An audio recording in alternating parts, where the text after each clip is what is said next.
Hey everyone, it's James Lambert, the motivational coach and speaker. I went from knockouts to knowledge and from headlocks to hugs. I still embrace people, just now in a more positive way. So, how are you doing? I hope you're thriving in all areas of your life and you're looking after yourself and your friends and family. So, in this video, I just wanted to share another beautiful piece of writing that resonates particularly deeply with me. This is from the incredible book Paulo Coelho's Manual of the Warrior of Light. Astounding, astounding text. And this particular piece of writing I want to share with you, it just really encapsulates a lot of feelings. And I love that sometimes, when you listen to a song or you see a piece in a movie, a particular scene, and it demonstrates or it shows, or in the case of music, you hear how you feel. And it's wonderful because sometimes you can't adequately put it in words, but there's a moment that seems to say it all. In this instance, these words do, in great part, capture how I feel. So I'd like to share them with you. The experienced fighter puts up with insults. He knows the strength of his fist and the skill of his blows. Confronted by an unprepared opponent, he looks deep into his eyes and conquers him without ever having to resort to a physical fight. As the warrior learns from his spiritual master, the light of faith shines in his eyes, and he does not need to prove anything to anyone. He is not bothered by his opponent's aggressive arguments, which say that God is a superstition, that miracles are just tricks, that believing in angels is running away from reality. Like the fighter, the warrior of light is aware of his own immense strength. He never fights with anyone who does not deserve the honour of combat.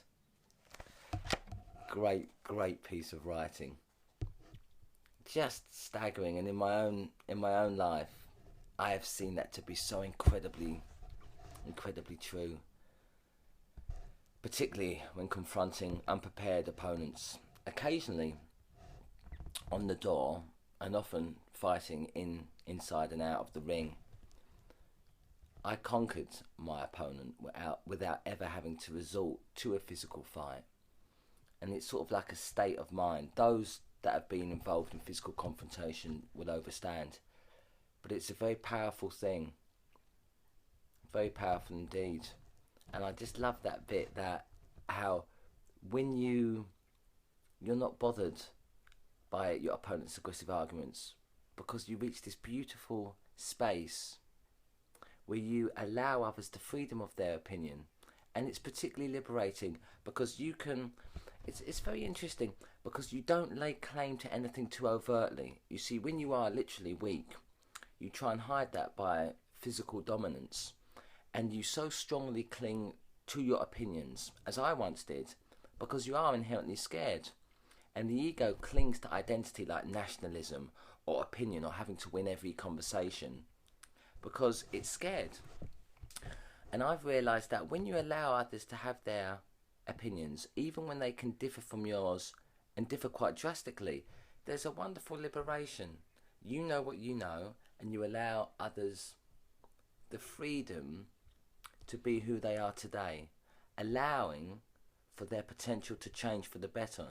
Because I know myself, if I had bumped into myself a few years ago, I would have found some of my opinions distasteful. But there was the potential to change. So I can never judge. I can have an opinion and form one, that's quite right. And I may not agree with you, but I defend your right to the hill for you to have that opinion. And as I say, allowing you, as I was allowed in my own life, to change. Because hopefully you will change. And what can once be a nasty opinion like sexism or racism or homophobia, that very same person can change given enough time. So I hope you enjoyed this piece of writing. As I say, Paulo Coelho, he's the famous author of The Alchemist, you may have heard about, another great text. This particular piece of writing was from the Manual of the Warrior of Light. Can't recommend it enough. So I hope you found great value in this. And remember, as always, you are unstoppable, and I believe in you.